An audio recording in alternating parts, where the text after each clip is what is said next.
Halo, apa kabar semuanya? Kembali lagi bersama saya Welly, masih di channel yang sama di Juguran. Malam hari ini kita mau gibah dengan siapa? Penasaran semuanya? Kita tunggu aja. Siapa kira-kira?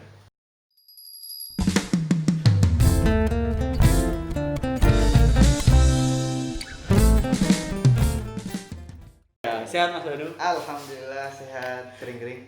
Gimana rutinitas saat ini apa? Masih sama, ngurusin kedai, roasting, kadang-kadang main ke kebun juga, Oke. kayak gitu sih. Nggak Tapi sibuk-sibuk amat sih sebenarnya. sebelum kita cerita lebih lanjut, perkenalan diri dulu. Siapa tahu ada yang belum kenal. Tapi nggak mungkin sih nggak mungkin nggak ada yang kenal. Ya. Harusnya sih saya Banyumas kenal semua.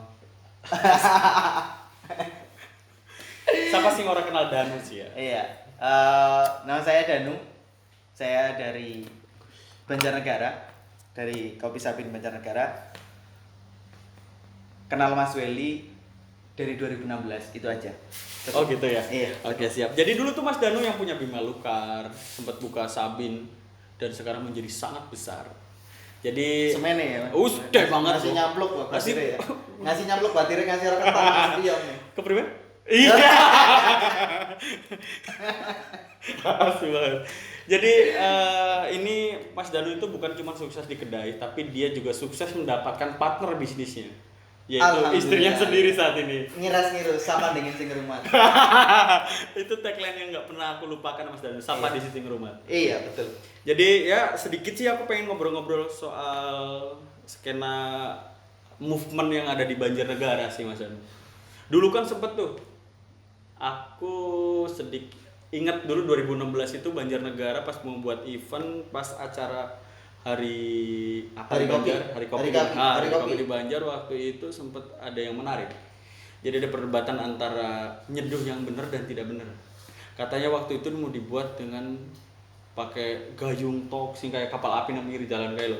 Dan ada beberapa orang yang tidak setuju dengan hal itu. Terus aku pun termasuk orang yang wis ngono kayak balamu ya gue. Oh iya. Jadi menurutku kayak Berarti dulu Mas Welly di kubu itu gitu. bukan di kubu itu, aku di dua-duanya. Oh, di dua. Cuman aku mengambil sikap untuk ikut mensupport. Oh, iya. Dari apa? Aku kenal Mas Danu di situ. Terus Oke. aku sempat minjemin beberapa alatku yang Oh iya, digunakan betul, di sana. betul, iya. Jadi Ah. eh, ya masuklah tipis-tipis di situ. Dan di situ pun akhirnya kecetus buat Barapi ya Mas Danu. Ya, tahun 2016 itu komunitas kopi yang ada di Banjarnegara namanya Barapi kebentuk sebelum acara International Coffee Day ya tahun 2016. Pertama di Banjar berarti ya? Pertama di Banjar. Oke. Agustus kalau tidak salah. Waktu itu kan kalau Di Pendopo ya? Iya. ICD tahun 2016 itu kalau tidak salah bulan Oktober ya? Oktober tanggal ICD tanggal 1 Oktober. Ya kurang lebih kayak gitulah Mas. Oke. Tahun 2016. Itu perkembangannya dari 2016 sampai hari ini tuh gimana Mas Danu? Kalau di Banjar sih sebenarnya untuk industri kopinya terbilang aman nyaman kayak gitu. Oke. Karena dulu sempat kita di 2017 kan, waktu itu 2017 kalau nggak salah itu gagal panen ya Mas. Oke. 2017 gagal panen, akhirnya 2018 kita ambil posisi ancang-ancang biar gimana karena kopi panennya tahunan, gimana kita bisa nyetok kopi sampai tahun berikutnya atau Oke. panen berikutnya kayak gitu. Oke. Jadi kalau untuk industrinya sekarang semakin ramai, banyak kedai-kedai yang buka, yang bareng sama Sabin juga banyak, yang masih survive juga rata-rata masih survive semua di Banjar. Tapi Aman, sekarang aman. Sabin udah nggak survive ya? Sekarang udah develop ngomongnya. Oh iya, kalau sekarang bisnis development udah. Wih, luar biasa. Tepuk tangan buat Mas Danu. Yes. Padahal nyontok sih tepuk tangan kok asu banget. Terima Karena kasih, nangkanya terima sepi kasih, banget loh, terima karena kasih, sepi terima banget. kasih. Terus jadi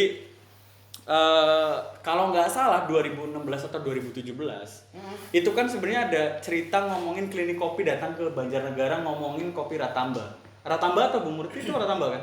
Awalnya Ratamba. Oke. Terus awal yang saya tahu awalnya Ratamba, habis itu 2016 masuk di Senggani. Kebetulan waktu itu 2016 kita juga udah mulai masuk di situ karena itu awal turning point kita.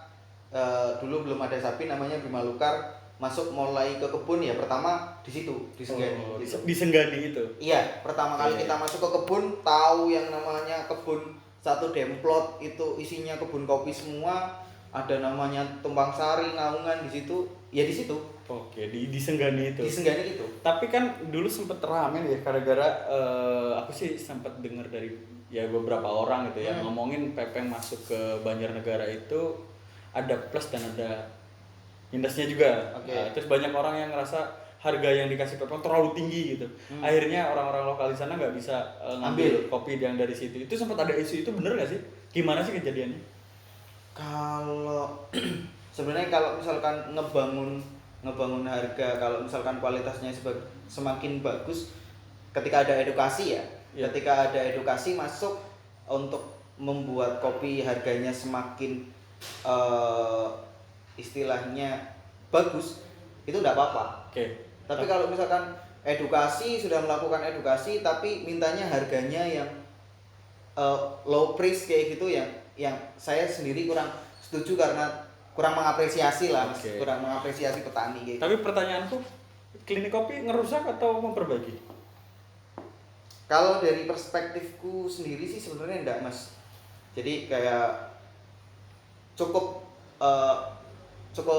membangun nama Banjarnegara buat mengangkat produk Banjar lebih dilihat, lebih dilirik oleh masyarakat umum sih. Tidak hanya Banjar tapi juga luar Banjar jadi tahu, oh ternyata Banjar punya kopi gitu.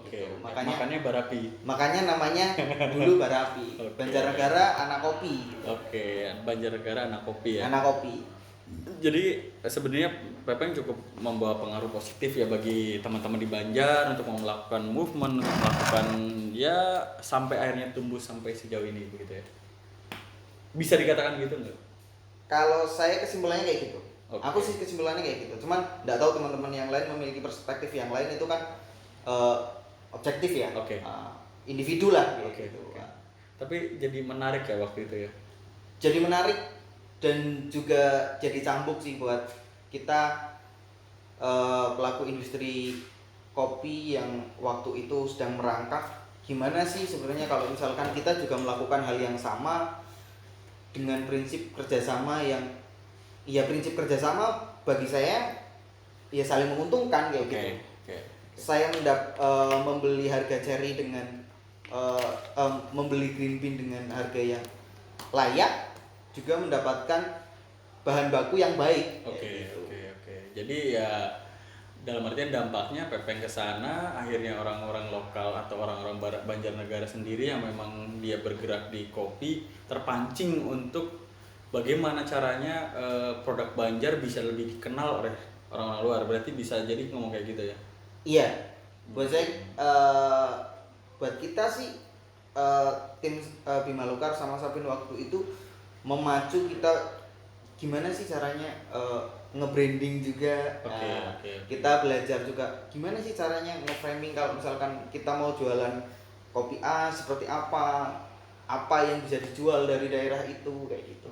Makanya kita sempat ada inisiasi beberapa tempat penghasil kopi yang di situ ada nama wisatanya itu dijadikan nama. Contoh kalau misalkan di waktu itu Robusta, di Robusta saya ambil dari daerah Pesanggalan. Di situ juga ada tempat wisata namanya Curug Pletuk. Nah, Curug Pletuk saya branding namanya menjadi Robusta Curug Pletuk kayak gitu. Sempat ada inisiasi kayak gitu. Ngomongin single origin itu jadi dikenal yang memang berpotensi untuk dikenal oleh orang itu ya dari itu diambilnya gitu. Jadi kayak misalkan di situ ada tempat wisata, di situ jadi tempat yang cukup terkenal pakainya itu. Iya, jadi dua yang didapat. Kopinya dapat, tempat wisatanya juga dapat. Jadi sedikit menyelam 2 atau 3 pulau terlampaui gitu. Iya, betul. Kurang lebihnya kayak gitu sih, Mas. Tapi permasalahan terbesar kan Mas Dani juga di komunitasnya. Kalau setauku Mas Dani sebagai ketua komunitas Barapi. Problem terbesar di teman-teman komunitas itu apa? Atau sekarang semakin banyak saingan kah di Banjarnegara? Kalau saingan sih enggak sih. Enggak dianggap saingan. Beda segmentasi. Beda sih. Enggak, kok sama-sama kopi kan? Sama-sama kopi, cuman target marketnya beda. Target marketnya beda. Atau ngerasa sekarang udah menang aja? Iya bisa jadi. Jadi memang untuk Mantan saat sombong. mantan sombong ya, asu ya orang tayang ya nyomblok Iya. oke. Jadi memang menarik sih menurutku kalau Banjarnegara. Jujur kalau aku ngelihat ya dari ngomongin secara geografis, Banjarnegara sangat diuntungkan. Kenapa? Karena punya banyak single origin. Dulu 2016 itu aku nyatet 15 termasuk Robusta. Mungkin sekarang bisa berkembang lagi. Sekarang ada berapa banyak sih single origin yang ada di Banjarnegara? Kalau single origin kita memetakan dari desa, Ya, itu lebih dari 30 sih. asu ya. Ya. Lebih dari 30, misalkan dari satu kecamatan penghasil kopi itu minimal ada 5 lah. Oke. Minimal kalau misalkan di Banjar yang kemarin didaftarin indikasi geografis itu ada 4 kecamatan, berarti 5 kali 4 kali 5 aja udah 20. Oke. Itu belum yang robusta karena Oke. kemarin ada program MPIG itu yang khusus Buat Arabica. buat memang Arabica. Oke, kayak oke. gitu. Itu pun diambil per kecamatan cuma satu. Per kecamatan cuma Per satu. kecamatan cuma satu karena diharapkan bisa mewakili daerah desa-desa yang lain kayak gitu. Oke. Buat prototipe aja gitu. Sebenarnya kalau ngomongin di daerah kita ya, Banjar emang berarti cukup lebih berkembang ya dari beberapa tempat yang lain, atau bahkan karena memang kita nggak tahu atau seperti apa ya. Maksudnya kayak potensinya kayak Banjar itu lebih cepat ngerespon ngomongin kopi-kopinya loh dibanding beberapa tempat yang lain. Iya. Atau karena memang aku aja yang nggak ngerti gitu ya. Mungkin bisa jadi karena aku tidak paham sih pergerakannya itu. Tapi potensinya Banjar emang dimaksimalkan oleh teman-teman penggerak kopinya di sana sih. Tak lihatnya seperti itu. Ditambah letak indikasi geografisnya juga sih. Oke. Karena kalau misalkan di Banjar kan terkenalnya kalau lewat Banjar jalannya panjang. Oke. Nah, itu kan di daerah kotanya aja. Betul. Di lereng sebelah utara, lereng pegunungan Dieng juga sebenarnya panjang, mulai dari Candi itu, Candi Dieng sampai ke Kali Bening yang perbatasan dengan Pekalongan, itu kan sebenarnya lerengnya panjang banget. Nah, kayak gitu. Dari situ untuk iklim pertumbuhan kopi Arabica sebenarnya sangat potensial sih, makanya ketika satu daerah menanam berhasil, otomatis daerah-daerah lain secara otomatis akan mengikuti kayak gitu. Jadi mulai beralih. Jadi sebenarnya kalau saya boleh manggil Mas Danu itu sebetulnya sebagai apa? Apa sebagai prosesor bisnis, atau sebagai tengkulak, atau sebagai prosesor, atau sebagai petani? Kalau posisi saya sekarang sih sebenarnya lebih di industri hilirnya ya. Oke. Kalau misalkan petani saya tidak punya kebun, prosesor saya juga belum pernah proses, cuman belajar proses dan belajar perkebunan, iya. Iya. Nah, ya karena terkait dengan bahan baku kan. Oke. Kirim bayar kita harus tahu historis dari kopi mana yang mau kita ambil, historisnya seperti apa, kayak gitu. Biar kita ketika menjual produk itu kita memiliki value, gitu. Memiliki value lebih ketika dari daerah A, kelebihannya apa sih? Apa yang menjadi pembeda kayak itu dan yang lain-lain. Menurut Mas Danu saat ini, andalannya Mas Danu untuk ngomongin single origin yang ada di Banjar itu apa? Ada beberapa single origin yang jadi andalannya Mas Danu? Ada 2 sih. Apa? Untuk Arabica ya? Ya. Untuk Arabica masih karena kebetulan waktu saya terjun di industri ini, industri kopi, pertama memang disenggani dari dulu sampai sekarang. Saya melihat perkembangannya semakin baik. Di sana banyak, sekarang mulai banyak dum-dum yang memang di sana kan curah hujannya cukup tinggi ya Mas. Jadi untuk menjaga konsistensi ketika kapasitasnya sudah besar harus membutuhkan fasilitas yang memadai juga gitu. Di situ saya masih suka dengan Senggani. Yang kedua saya suka sama dari daerah Pejawaran juga, masih sama, cuman lebih ke atas lagi, di atas Senggani itu ada yang namanya dari daerah Grogol. Dari desa Grogol kayak gitu. Oke. Jadi sebenarnya ada Senggani sama Grogol yang jadi andalannya Mas Danu saat ini. Iya, permintaan paling banyak kemarin dari Batang, dari Solo beberapa kali juga ke Jakarta juga yang saya rekomendasikan itu. Senggani dan Grogol itu. Oke. Jadi berarti Mas Danu ini lebih ke ngambil produk, ngambil green bean produk jadinya dari Petani. Iya. Kalau di sana tuh udah ada Green buyer, oh green buyer ya. Jadi udah ada prosesornya sendiri berarti. Atau memang si petaninya sendiri jadi prosesor? Mayoritas petani yang mengolah. Oke. Jadi di Banjar belum terbentuk. Kalau di daerah-daerah lain ya, itu ada teman dari istri itu juga Mas Dandi dari Iya. Ijen Iya. Lestari gitu. Ijen Lestari itu kan memang fokus di prosesornya Oke, gitu oke, kan. oke. Jadi ambil cari dari perkebunan rakyat, Iya. dibeli, nanti diolah kayak gitu. Jadi Oke. prosesor mungkin proyeksi ke depan nanti Bima Lukar yang akan take over masalah itu. Oke, gitu. oke, oke. Akan Kepengin bikin UPH lah. Oke, gitu. jadi goalsnya bisa ngomongin prosesor ya. Nantinya Bisa ke arah situ ya? Bisa ke Oke. arah sana. Jadi memang menarik sih ya. Jadi dalam artian aku sih emang nggak ngerti ya yang begitu. Dalam artian aku cuma tahu tapi tidak mempelajari lebih dalam itu ya. Cuman kayak simpelnya ketika aku belajar seduh manual. Saya belajar seduh manual, ternyata diaplikasikan ke base espresso hampir sama pola logika ekstraksi seduhnya. logika seduhnya. Ketika mau ngomongin ke roasting hampir sama logikanya. Terus ketika ngomongin ke proses hampir sama logikanya. Kenapa aku ngomong itu? Aku nyamainnya gini. Hasil akhir kita mau seperti apa? Prosesnya terserah kamu. Karena kita nggak punya aturan, maksudnya menurutku itu nggak ada aturan yang baku untuk ngomongin ini yang bener tuh kayak gini, ini yang salah kayak gini. Iya. Bener nggak dia ngomong kayak gitu? Bener sih, cuman harus ada kayak batasan-batasan. Kalau misalkan ada toleransi lah, Oke, istilahnya kayak toleransi ketika proses yang baik ya tidak lebih dari yang saya tahu, tidak lebih dari 8 jam kayak Iya, gitu. Nanti ketika Ini, maksudnya 8 jam itu apa? ketika cari dipetik, setelah dipetik, Oke. sebisa mungkin pada hari itu juga langsung diproses Oke, kayak oke, gitu. oke. Kalau misalkan tidak diproses, saya mendapati juga beberapa kali melihat kalau misalkan cherry itu diungkep di dalam karung, ditutup, ketika dibuka aromanya sudah Fermentasi. iya Oh, fermentasi. Jadi oke. ketika menjadi sebuah produk jadi green bean, aroma itu masih ada. Kalau dia mau prosesnya natural, gak jadi masalah. Tetap ada rasa kayak gitu sih. Jadi mengganggu lah. Oke, siap. Jadi sebetulnya tuh dasarnya kamu tahu hasil yang kamu pengennya seperti apa dengan proses yang seperti apa harusnya kayak gitu. Sebenarnya ada sedikit idealisme kalau Oke.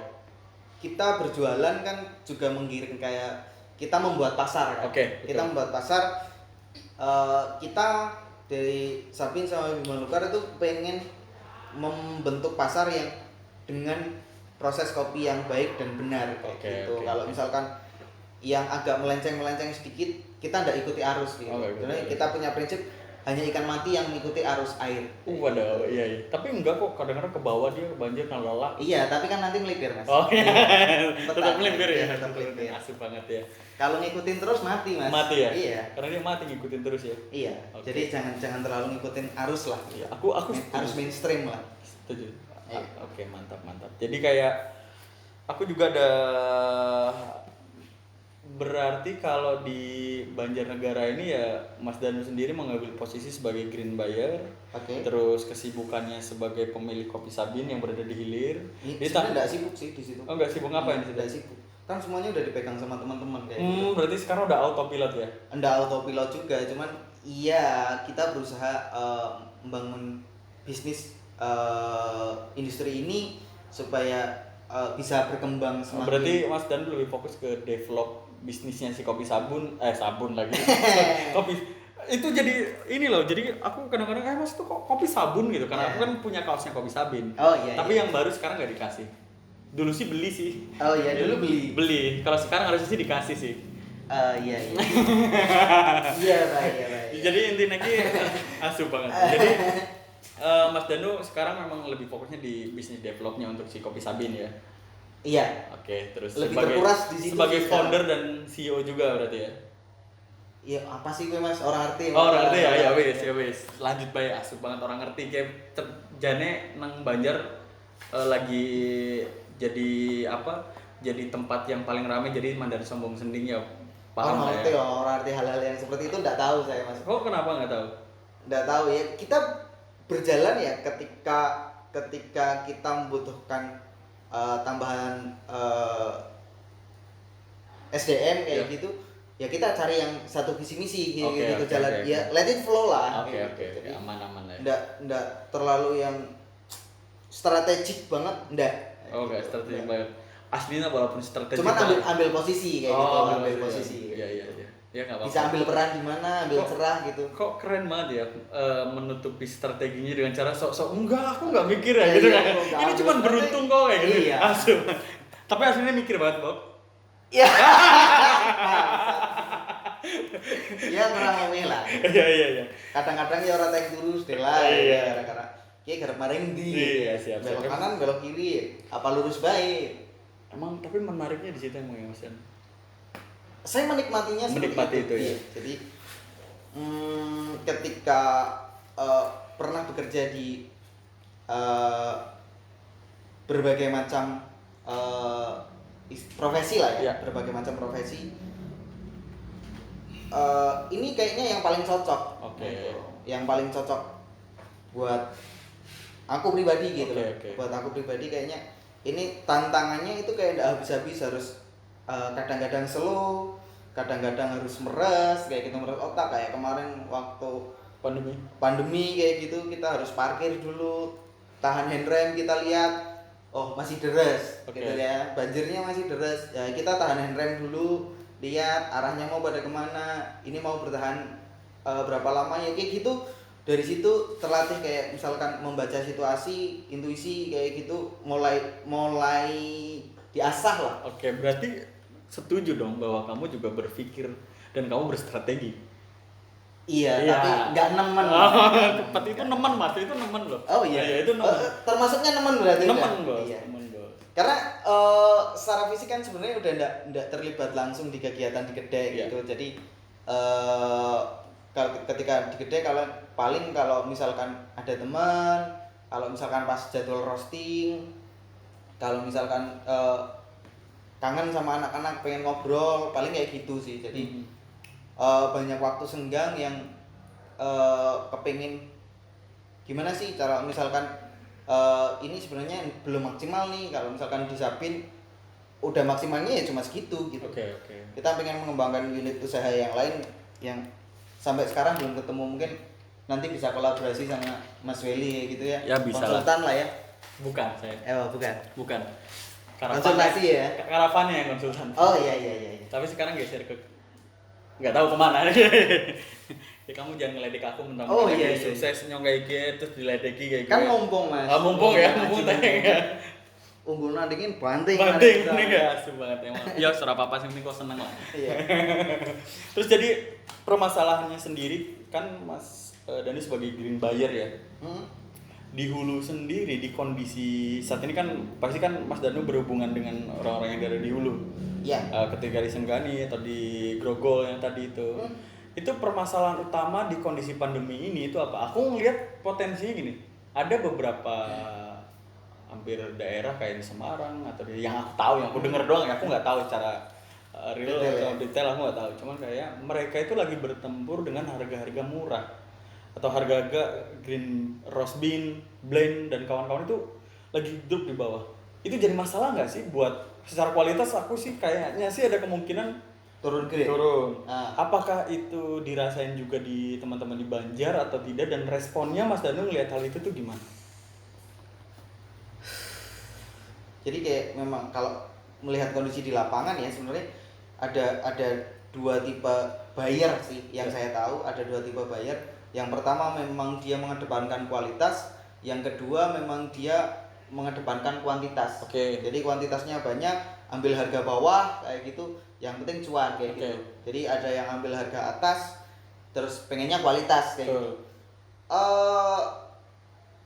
Hukum ekonomi sih sebenarnya, hukum ekonomi ketika kita mengeluarkan budget yang cukup lumayan layak, ya kita akan mendapatkan yang baik kayak gitu. Tapi kalau misalkan kita pengen ngejar kuantitas, ya tidak ada salahnya kalau misalkan petani juga bisa memenuhi kebutuhan itu. Jadi tidak ada salahnya ketika mau ambil yang grade bawah, mau ambil yang grade atas, semuanya ada pasarnya kok. Ada. Tapi kalau misalkan di Banjar sendiri pada misalkan ada yang menurunkan harga kayak gitu tuh, harga roasting, saya tetap bertahan di situ. Malah saya berencana menaikkan harga. Karena Ya karena pertama eh, investasi gitu. Oke, investasi, eh, ya kadang-kadang kala belajar lah ya. Kadang-kadang kala belajar, investasi sama tim kayak gitu. Kalau misalkan tim bertahan di situ-situ aja juga tidak akan berkembang kan kayak gitu. Secara finansial ini berbicara kesejahteraan, kesejahteraan umat ya, kemaslahatan ya. Jadi gejah kan ya. Jadi kita pengen bertahan di kualitas yang terbaik. Jadi saya roasting gitu udah bulan September ini, berarti 2 tahun saya roasting sendiri, mulai upgrade segala sesuatu terkait dengan sarana prasarana baik fisik maupun non fisik. Kita malah tidak mau menurunkan harga ketika harga petani setiap tahun naik ya, carinya itu setiap tahun, green bean-nya setiap tahun naik ya. Masa tahun ini malah kita mau menurunkan harga gara-gara mungkin kita ambil menurunkan grade supaya dapat biji kopi yang murah, terus nanti roast bean-nya dijual harga yang lebih murah kayak gitu, lebih terjangkau. Kayaknya enggak ya. Enggak, kita tetap bertahan gimana caranya meningkatkan kualitas. Siap. Kalau misalkan pasar bawah ya mungkin ketika ada yang main di situ yang ya monggo gitu. Ya monggo, silakan gitu. Enggak jadi masalah ya. Enggak jadi masalah. Karena memang pilihannya Mas Danu milihnya memang segmen marketnya bukan itu. Iya. Jadi beda koridor, Mas. Ya, relnya beda. Menarik sih, maksudnya kayak sebenarnya ini kan kondisinya emang lagi seperti itu ya. Maksudnya memang cukup menarik. Beberapa kopi kayak setelah pandemi ini memang banyak tawaran yang masuk, Mas, ini ada green bean murah ini, kayak gini murah dan yang lain-lain. Cuman beberapa pengalaman green bean, maaf ya, kalau misalkan green bean yang murah biasanya kualitasnya ya kurang baik kan kayak gitu. Jadi kalau istilahnya orang Jawa dulu itu rega nggak warupa. Nah, rega nggak warupa itu udah hukum ekonomi, jadi kayak gitu. Kalau misalkan kita mau harganya yang murah ya pasti kualitasnya bukan yang maksimal kan kayak gitu. Kayak over ya. Rasanya pengen nganteni ya gitu. Nah, ngarep bareng kita pengen nganteni. Kok gitu baik ini tapi jadi ya sebetulnya Mas Danu lebih memilih marketnya ya dengan kualitas yang Mas Danu berikan, harus memaksimalkan kualitas untuk marketnya Mas Danu saat ini. Jadi pasti kan setiap kedai punya sasaran sendiri ya. Ada segmentasi marketnya sendiri-sendiri. Jadi kalau kita sih pengennya bertahan di kualitas yang terbaik. Misalkan kalau misalkan ada yang main di grade bawahnya juga enggak masalah, enggak apa-apa, kita pun enggak berbenturan di situ. Betul. Tapi ada satu yang menurutku agak sedikit menarik saat ini ya, ketika kita memang mulainya dari kan dulu kita ngomongnya ya kopi saat ini. Iya. Aku pengen nanya, barista saat ini yang ada di Banjar yang Mas Danu tahu, apakah mereka ketertarikan kopinya atau nguliknya atau apanya itu atau pendekarnya sama kayak dulu nggak? Jauh sih, jauh berbeda dengan dulu waktu masih aktif ya. Aktif di belakang bar dulu 2017 2018 lah, 2019 masih sebentar, enggak begitu lama. Di situ malah kalau misalkan ada kayak pendekar kayak gitu sebenarnya kayak jadi stimulus sih buat kita. Stimulus kita buat belajar. Dalam arti konteks pendekar kayak gini memang sih kadang-kadang ketemu ada yang kayak over ya. Rasanya pengen ngantemi ya gitu. Nah, ngarep bareng rasanya pengen ngantemi ya. Kok nyedoh bae ngene nyong sing ngicipi ya. Tapi etika ya, kembali lagi ke etika ya, ketika diberikan masukan-masukan seperti itu pasti ketika dia memiliki jam terbang yang lebih tinggi akan memberikan insight baru buat kita. Oke. Ya, jadi ada informasi apa yang sekiranya saya belum tahu waktu itu, adanya pendekar sangat membantu sebenarnya. Oke. Beda kalau misalkan sekarang sebenarnya dulu kan di 2016, 17, 18 lah masih banyak yang berbicara tentang single origin, cara pouring, green size, suhu dan yang lain-lain. Sekarang kayaknya enggak pernah ada pembahasan seperti itu di gede-gede lagi. Oke. Termasuk kayak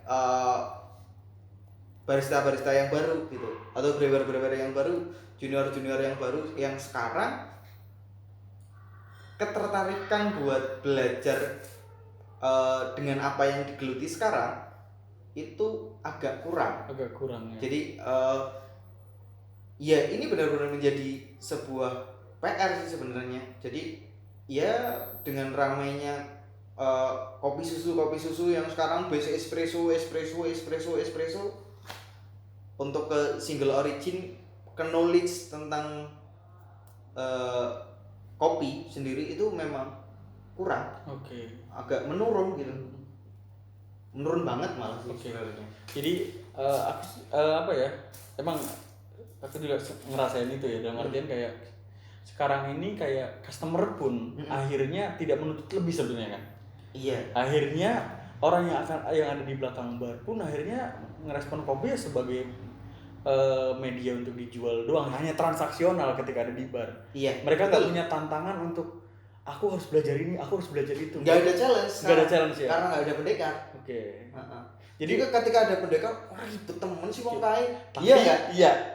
Kalau sekarang ketika ada orang yang request seperti itu, kalau dulu kan kelihatannya wah iya biasa, kalau misalkan dia menyampaikan dengan cara yang baik, kita malah responnya juga baik. Iya. Gitu loh. Tapi kalau memang dia masuk pintu dengan mendobraknya gitu kan, agak bangsat sih wong ki angel temen njaluknya apa sih gitu. Iya. Tapi ya emang menarik sih ya. Maksudnya cuman PR-nya tuh gimana sih caranya ngembalin itu lagi gitu. Punya nggak sempat kepikiran itu nggak untuk mengalihkan itu, atau malah seperti apa? Kayaknya sih kayak perlu dibangun, kayak ada pondasi. Sekarang istilahnya punya mocha pot,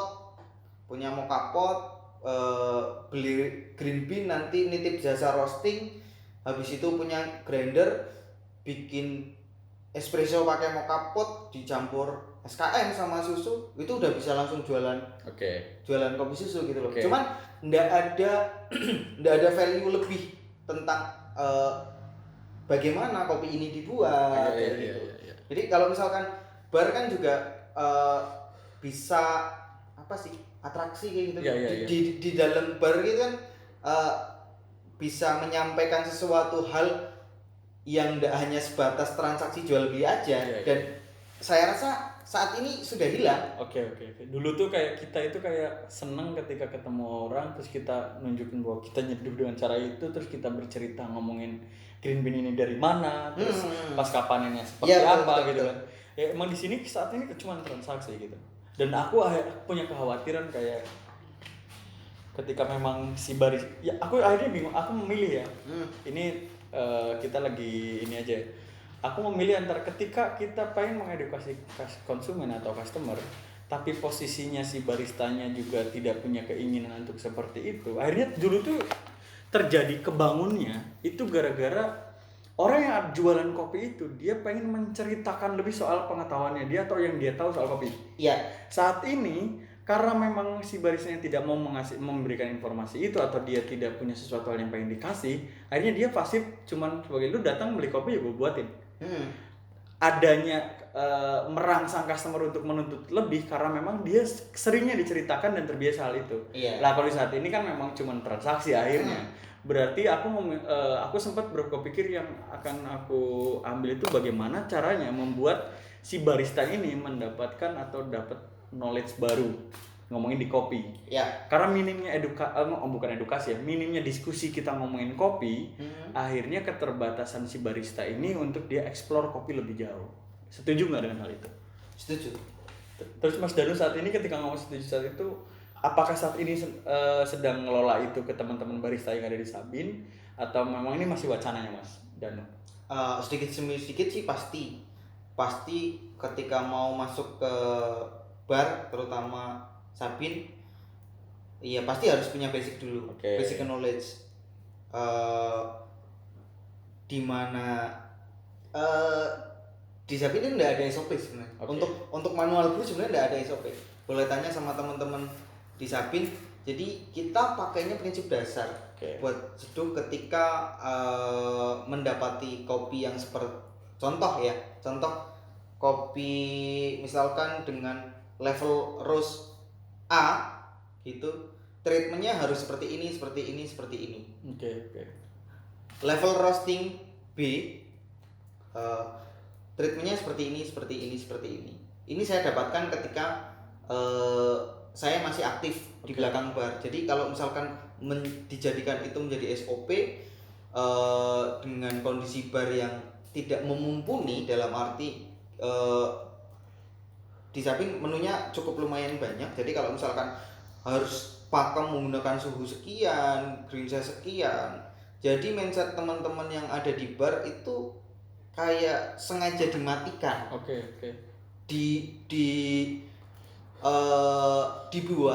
Dibangun jadi robot. Oke, paham. Jadi nggak ada alasan kenapa harus menggunakan suhu sekian, menggunakan green size sekian. Alasannya apa? Oke. Jadi kalau saya sama teman-teman yang ada di bar sih sebenarnya kayak gitu. Jadi nggak ada SOP pakemnya. Kalau misalnya ditanya SOP-nya Sabin untuk nyeduh kopi, terutama manual brew ya, ada nggak? Nggak ada. Tapi ada dong pasti. Gramasinya harus sekian. Oh, itu cuan. Kalau ngomong Itu cuan. SOP-nya kan sebenarnya itu. Iya. Gramasi kalian Itu yang harus dikunci. sekian. Itu Ya. yang dikunci. Terserah mau pakai rasio berapa, mau pakai suhu berapa, itu nggak ngurangin cuan. Iya sih. Berarti itu ya. Iya. Oke. Kalau bisa sih gramasinya dikurangi, Hasilnya maksimal. Hasilnya maksimal. Asu banget. Nah, itu harus dipertahankan barista yang seperti itu. Berarti muka Jawa tapi sifat Cina ya. Iya, nggak apa-apa. Kalau misalkan itu baik, kenapa enggak? Yang penting cuan ya. Iya, cuan for life lah. Oke, berarti emang dia nggak mikirin edukasi tapi cuan bro. Ya enggak. harus beriringan, ketika kita mau istilahnya jalan bareng. Kalau misalkan kita cuma memikirkan idealisme aja, bisnisnya enggak jalan. Bisnisnya aja kita enggak puas dengan profesi kita, kayak gitu. Idealisme juga harus dinafkahi kan. Oke. Iya. Sama sepertinya keluarga ya. Iya, sama seperti keluarga sekalian ya. Sama lah ya. Oke sih, cukup menarik sih obrolannya malam hari ini. Makasih banget Mas Danu udah mau sharing-sharing bareng kita. Oke, jadi memang itu jadi masalah juga sih sebetulnya yang ada di Purwokerto Juan. Ya aku pengen dapat informasi ngomongin pas masa Covid, ngomongin harga karena banyak harga yang itu, terus harga turun, harga green bean turun jauh gitu. Turun jauh, terus juga ngomongin kondisi barista kita saat ini juga. Ya memang kondisinya semacam itu, Jan. Menarik, ternyata hampir setiap daerah yang ada di sekitar kita memang lagi ngalamin hal itu gitu loh. Iya. Ya, terutama tambahan lagi Mas Mel, kalau misal kayak hospitality kayak gitu, keramah tamahan. Kalau dulu kita ke Gede kan pasti selamat siang Mas, sore Mas, malam Mas, kayak gitu. Jadi kalau di beberapa tempat sudah tidak mendapatkan seperti itu gitu. Jadi pendekatan lebih friendly gitu ya. Iya, kalau dulu hampir setiap waktu saya masih di bar, kayak setiap customer itu kenal kayak gitu. Iya, bener. Makanya ini menarik, aku juga ya bukan ngalamin 2016 aku juga jadi tukang seduhnya, ngurusi keuangannya, jadi marketingnya, dan jadi tukang cucinya dan tukang ngepel. CEO ya berarti ya? Everything officer. Ya. Jadi semuanya dikerjain sendiri. Jadi serakah Mas itu. Bukan Mas. serakah, bagi rezeki. Karena nggak bisa bayar. Oh, karena nggak bisa bayar. Ya. Ya itu nasib. Asu ya. Brengsek orang ini kasih kesempatan malah dikat ya. Oke, jadi mungkin itu dulu Mas Danu pesannya sobat aku ngerangkum dan menarik sekali. Mudah-mudahan di Banjarnegara dan usahanya Mas Danu juga berjalan lebih maksimal lagi dari yang sekarang. Mudah-mudahan bisa lari kenceng. Amin. Amin ya, amin lah ya. Amin. Walaupun sekarang lagi lari-lari ya. Lagi Lari-lari. Cuma jogging kecil lah, lagi ya. Pemanasan, pasang cakar ayam biar nanti bisa langsung bikin rooftop kayak gitu. Iya. Yang sebelah kali situ. Iya, dibeli. Kalinya dibeli. Kalinya dibeli. Oke, jadi parkiran motor. Iya, enggak usah dipakai, dibeli aja. Dibeli aja ya. Sawah-sawah itu dibeli semua. Iya, dibeli. Oke, Banjarnegara dibeli semua. Dibeli biar sawahnya tetap hijau. Coffee shop yang di Banjar beli aja semua. Ya janganlah, nanti nggak ada kompetitor, nggak sehat nanti. Oh, gitu. Saingannya kurang sehat. Oh, Terus kurang harus sehat. ada kompetitor biar kita bisa melihat, itu seperti ini seperti ini seperti ini. Oke. Jadi tetap butuh kompetitor. Oke, siap. Satu hal terakhir ya Mas Danu, aku pengen Mas Danu menyampaikan untuk ngomongin plannya Mas Danu. Apakah ada plannya Mas Danu ke depan itu mungkin mau buat kelas kayak atau mau buat apa gitu? Ada nggak wacana itu? Kalau kelas sih rencana memang ada. Ya. Rencana memang ada, cuman mau dia realisasikan kapan belum tahu karena kondisinya memang masih seperti ini. Nanti kita bikin acara kumpul-kumpul malah takut menyalahi aturan kayak gitu. Cuman ada wacana ke arah sana, ada kita lagi bangun tim supaya ya kita kompeten dulu baru kita nge-share sama Oke, nge-share. Kalau misalkan kita tidak berkompeten mau nge-share kan juga ya tidak etis. Kita mengajarkan hal yang tidak kita tahu kayak gitu. Kalau misalkan kita tahu kompeten di situ, kita mau share juga rasanya ya lega gitu. Oke, siap. Oke. Mungkin nanti teman-teman Mas Weli yang ada di Purwokerto, itu bagiannya Mas Weli aja lah ya. Jangan lah, nanti bareng sama Mas Danu juga nggak apa-apa kok. Iya, tidak apa-apa sih, nanti tak buka slotnya buat buat yang lainnya ya. Buat yang lainnya. Iya, siap. Aku soalnya nggak ngerti apa Mas di hal-hal kayak gini. Aku cupu sih Mas. Iya, boleh. Ya, mungkin terima kasih banyak Mas Danu atas waktu dan kesempatannya jauh-jauh dari Banjar datang ke Kopi Kebon, kita ngobrolin kayak gini. Oke, terima kasih banget. Sukses terus. Anaknya mudah-mudahan juga sehat-sehat terus. Amin, sama istrinya juga ya. Ya, Jangan cuma anaknya, nanti kalau istri nonton jadi masalah. Oh, gitu. Yang didoain cuma anaknya, istrinya enggak. Kalau Mas Danu aja yang doain. Kalau aku kan akhirnya nanti kesannya itu negatif. pasti selalu kayak dirawat. Kan siapa di sini ngerumat kan. Maintenance berkala dan maintenance besar kayak gitu. Siap. Terima kasih Mas Danu atas waktunya. Terima kasih buat semuanya. Ya. Kalau memang mau datang ke Banjar, jangan lupa mampir ke Sabin, bisa ngobrol-ngobrol sama Mas Danu. Siap. Itu aja.